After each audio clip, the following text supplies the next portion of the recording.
Hello, welcome to today's immigration tidbit. So a lot of people think that the only way they can be put in removal proceedings is to commit a crime, and that's not true. There are a lot of ways, apart from committing a crime, that one can be put in removal proceedings. Now, it's up to immigration whether or not to actually institute the removal proceedings, through the issuance of an NTA or a notice to appear. But that doesn't mean that the person's not removable. It just means that they're making an affirmative decision not to institute proceedings against them to try to remove them. So, for example, somebody comes here on a B2 visitor visa. While the visa itself may be good for 10 years, when they come here, they're only allowed to stay for, max 6 months. Let's say they overstay by a year. And they think, well, I haven't done anything but overstay. I haven't committed any crimes. Therefore, there's no way they can remove me. That's not true. The fact that they have overstayed by itself is a ground of removability. They have no legal authorization to stay here. And they, if immigration decides, they will put you in removal proceedings.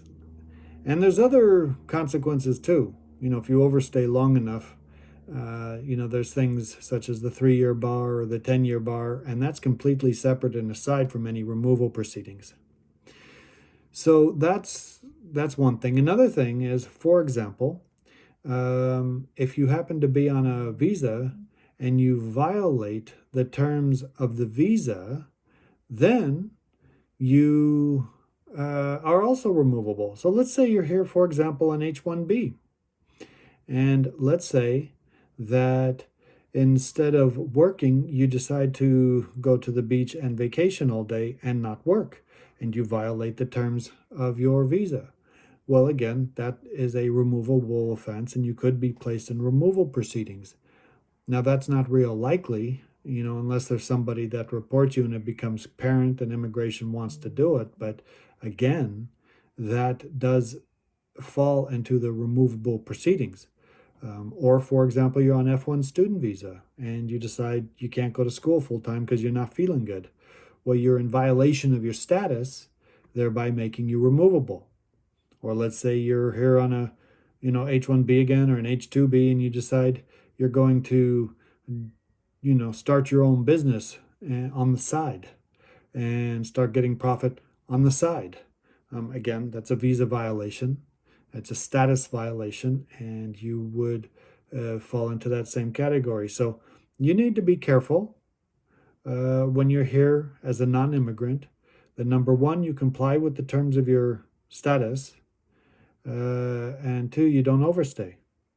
I can't tell you how many times I've had people send me who are here on H-1B and go, by the way, how can I open up my own corporation, start my own business, get my own profit, aside from the business that petitioned me for the H-1B? And to me, I'm not sure why that's such a popular thing to try to do. They were petitioned on H-1B, and that means that immigration gave them authority to come here, work for the company that petitioned them, and that's it. It's not to come here, work for the company that petitioned them, and then start their own business on the side because they think that they're allowed to do that.